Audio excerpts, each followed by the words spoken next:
Kaugnay ng gumugulong pa rin na impeachment trial laban kay Vice President Sara Duterte, magkakasama natin si dating Integrated Bar of the Philippines President, Attorney Domingo Cayosa. Magandang tanghali po sa inyo, Attorney Cayosa. Salamat po sa oras. Good afternoon, Cheryl. Magandang hapon sa ating mga kababayan. Attorney Cayosa, punta po tayo agad dun sa mga nangyari kahapon muna. No? Sa inyo pong tingin ba, mas lumakas nga ba yung punto ng prosecution sa Article 4 of impeachment matapos sumalang po si NBI Director Melvin Matibag? Nakatulong naman yung kanyang testimonya sapagkat connect niya yung mga nauna ng mga tinestify at mga video at mga dokumento na linabas ng mga dalawang opisyal ng NBI. Nakatulong din na ilahad kung bakit ito ay absolute threat, ito ay serious threat at continuing pa rin. So sapagkat siya yung hepe ng agency mismo eh.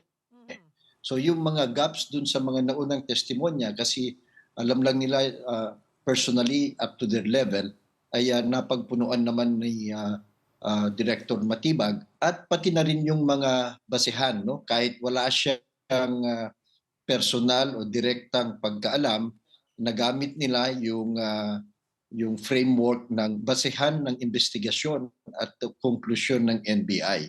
So nakatulong yun sa kanila para mas mailagay sa tamang konteksto yung charge na grave threats. Grave threats. Kasi nga po, Attorney Cayosa, isa yun sa mga na-question eh. Yung personal knowledge ni Director Matibag, hindi po ba dito sa alleged grave threats ni VP Sara, yung makakaapekto ba sa kanyang kredibilidad bilang witness, yung pag-amin niya na inamin naman niya na wala siyang direktang involvement sa unang bahagi ng investigasyon? Hindi naman masyado sapagkat yung kanyang mga sinasabi ay hindi na not to prove grave threats mismo. Malinaw naman dun sa proffer of evidence na yung salaysay niya is para lamang i-explain ano-ano ba yung mga basehan dun sa konklusyon ng NBI para magrekomendang kasuhan ng grave threats at saka inciting to sedition ang Vice President. So, yun ay official report ng kanyang tanggapan. At pag ikaw naman ay investigador, hindi naman kinakailangan direkta or yung of your own knowledge lahat ang nakalagay sa report mo.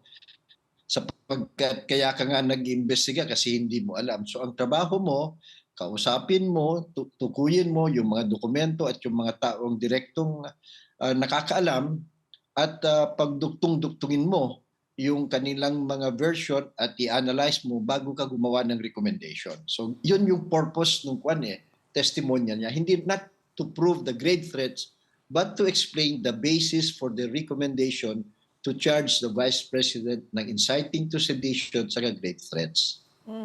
Yung pagsilip din po sa pagiging endorser ng kanyang misis sa impeachment ni VP Sara sa House of Representatives, may epekto ho ba yun sa kanyang kredibilidad?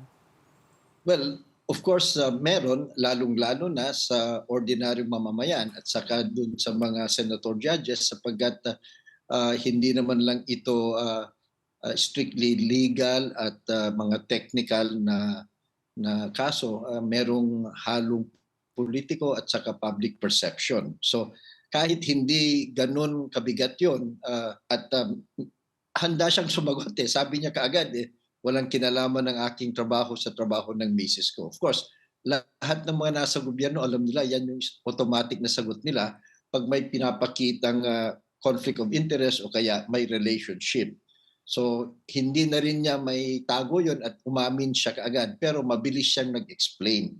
So, whether or yan, titimbangin ngayon ng mga senador at ng taong bayan kung yan ba ay malaki ba ang epekto nan. Or, ang lusot kasi nila, itong rekomendasyon at yung mga pag-iimbestiga, hindi ho personal na trabaho o rekomendasyon ng witness ni Mr. Matibag, ni Attorney Matibag.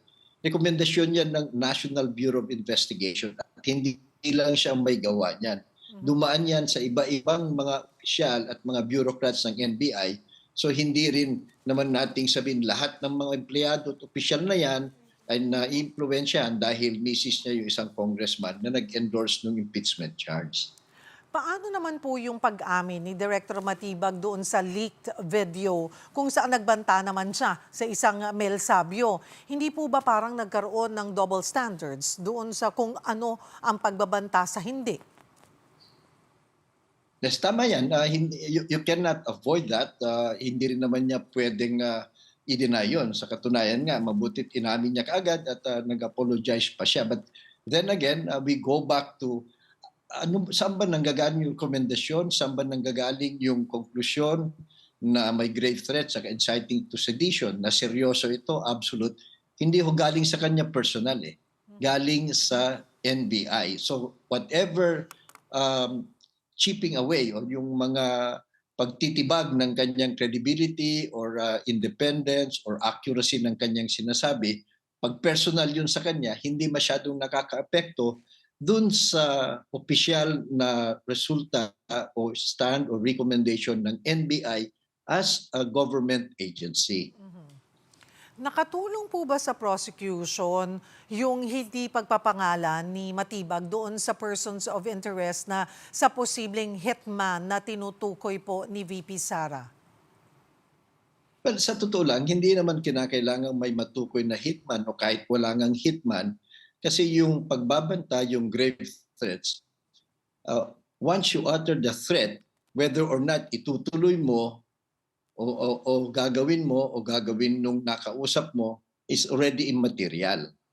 Kasi kung itutuloy niya, edi either attempted, frustrated, or murder yon, di ba? Hindi grave threats. So yung grave threats, hindi ho elemento nung krimen ng grave threats na mahanap kung sino yung nakausap mo, yung gagawa ng dahas o krimen laban dun sa pinagbabantaan mo.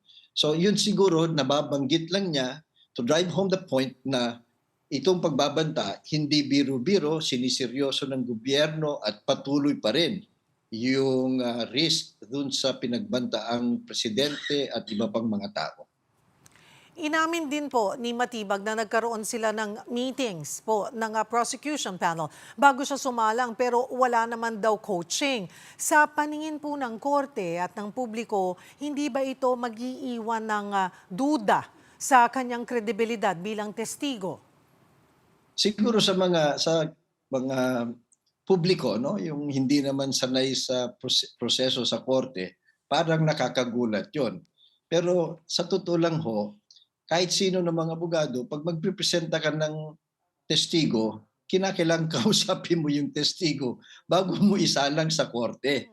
Kinakailangan pinag-uusapan nyo ano ba yung alam niya at siyempre binibigyan mo din siya ng guidance. Ang bawal lang ho sa isang abogado, pagkausapin mo siya para gumawa ng kasinungalingan o kaya magmamanufacture ng evidence. So normal ho yon sa aming mga abogado at kahit sinong matinong abogado, a conscientious lawyer will always confer with the proposed witness bago isalang yan sa hukuman o bago magtestigo. Sa kabuuan po ng pagtestigo ni NBI Director Melvin Matibag kahapon, Attorney Gayosa, masasabi niyo ba na nagkaroon nga, kasi sinasabi nung una, fireworks o mga pasabog na testimonya? Well, hindi masyado. Yun nga, lahat tayo parang na-hype out tayo dahil sa mga press conferences ng prosecution. Pero yung hinihintay natin na pasabog o bombshell, mukhang wala naman sapagkat halos lahat naman ng mga sinasabi niya, yung mga video, alam na natin yun. At siyempre, alam na rin natin yung resulta ng investigation ng NBI. Narinig na natin yun. So walang masyadong pasabog kumbaga. Yung siguro lang yung mga bago pa na lumabas yung mga pagpapaduda sa kanyang credibility, integrity and independence as a witness dahil nga linabas nila yung kanyang mga political column noon, yung mga relasyon niya dun sa isang mambabatas, asawa niya na nag-endorse ng impeachment. Yun ho yung mga bago na hindi pa natatalakay. Pero yung iba, alam na natin yun at inaasahan na natin na yun naman ay ilalabas nila. Mhm. Ngayon pong si Matibag na ang final witness para sa Article 4. Sino po sa tingin nyo yung nakakalamang na? Masasabi ba natin prosecution o ang defense panel? Well, mahirap siya rin na sabihin nakakalaman. Bakit? Kasi ang nagpipresenta pa lang ng ebidensya, yung prosecution. So siyempre, at this point, sila ang nakakalamang. Sila lang yung nakakapagpresenta. Mas maganda na hintayin natin naman yung ebidensya ng depensa. Importante din yon. But if you talk about yung mga dinabas na nila, assuming walang counter veiling evidence or testimony yung depensa, yun ba ay sapat na para patunayan yung grave threats, ay mukhang malinaw naman na. At public knowledge na yan. Ang siguro pag-aawayan na lang nito, titimbangin, at baka nga dun ang focus ng defense is, even assuming nangyari ito, does it arise to an impeachable offense? At it will arise to yung betrayal of the public trust, other high crimes, o kaya culpable violation of the Constitution.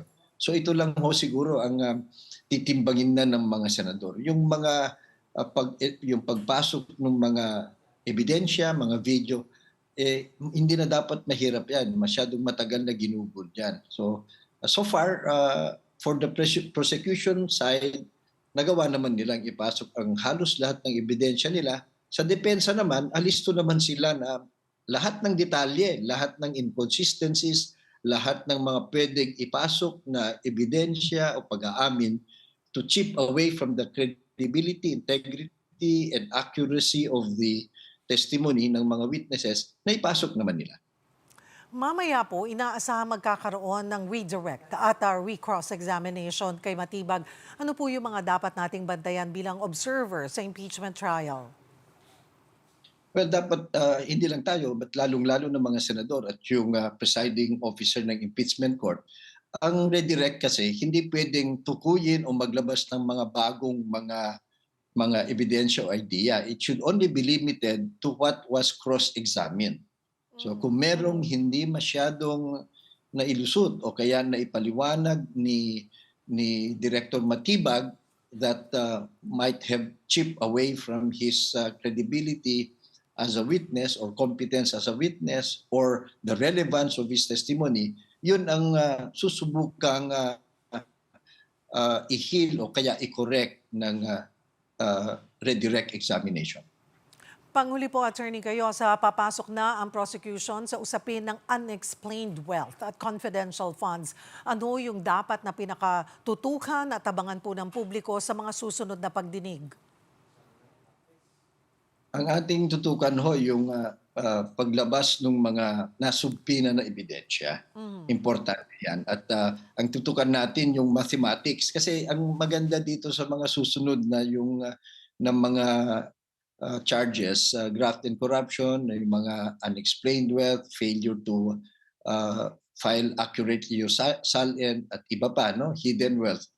Mga numbers na lang yan. May mga resibo, may mga bank accounts. So titignan natin kung tama ba yung paglalagay sa konteksto, tama ba yung addition, tama ba yung subtraction, at logical ba yung mga sinasite nilang mga figures. Kasi usaping pera na ito eh. So kinakailangan nakikita natin na meron bang pumasok na pera at meron bang tamang pinanggagalingan o kaya ito ba ay nakaw na yaman o tinatagong kayamanan. Marami pong salamat sa inyong oras, dating Integrated Bar of the Philippines President, Attorney Domingo Cayosa. Magandang tanghali po.